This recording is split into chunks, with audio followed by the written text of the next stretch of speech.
Can you give away all of your jewelry to your daughter when you die? Wow, that's a tough one, because this question came from Puan Sarifah, and Puan Sarifah, it becomes a very difficult question to answer because there is a conditional gift. And so when we talk about hibah when you are alive, I want to gift away today, I want to give away all my jewelry to my daughter when I'm still alive, insyaAllah boleh, no problem.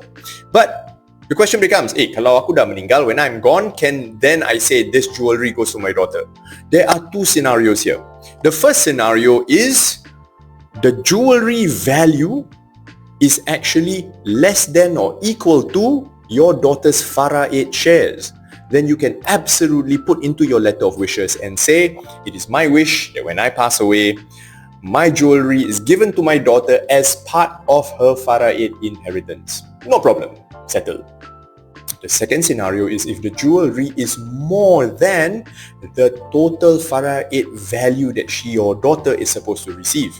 Then it becomes a little bit sticky, because she's only allowed to take back that initial Faraid amount. What about the excess? So in this case, in that letter of wishes that I mentioned, my suggestion to ask the rest of the beneficiaries to allow your daughter to take all of the jewelry, even if it exceeds the value of her Faraid share, with the agreement of all the other beneficiaries. Now, there is a follow-up to this question from somebody else. This person had asked me, how about I give all my jewelry to my daughter now, still alive? Okay, I'm still alive, I give all my jewelry to my daughter, but my daughter is minor, masih baby lagi, right? She's still a baby.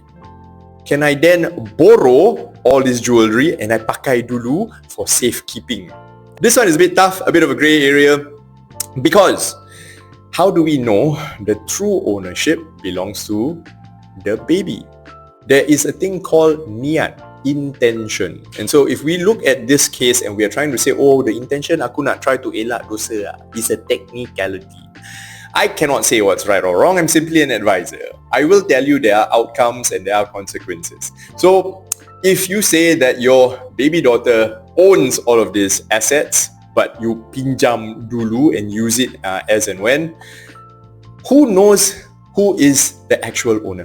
If somebody else looks at you and say, wow, she wearing all the jewelry, wow, cantik, alhamdulillah, bagus. Then and dia kata, tak, all this jewelry not mine, belongs to my baby daughter. I pinjam dulu. I don't know, man. This one you have to check your own niat lah, because on the day of judgment and akhirat, kita nak kena jawab, and bila Allah Ta'ala tanya kita, dia tengok kita and dia like, macam, kau berani jawab? I don't know, aku takut. So let me know, what are your thoughts on this kind of situation where you technically give the asset away to somebody but then you pinjam dulu and pakai? What are your thoughts? My name is Afiq, Chief Finance Ninja at Modern Muslim Finance. InsyaAllah I'll see you at the next Tanya Afiq. Assalamualaikum.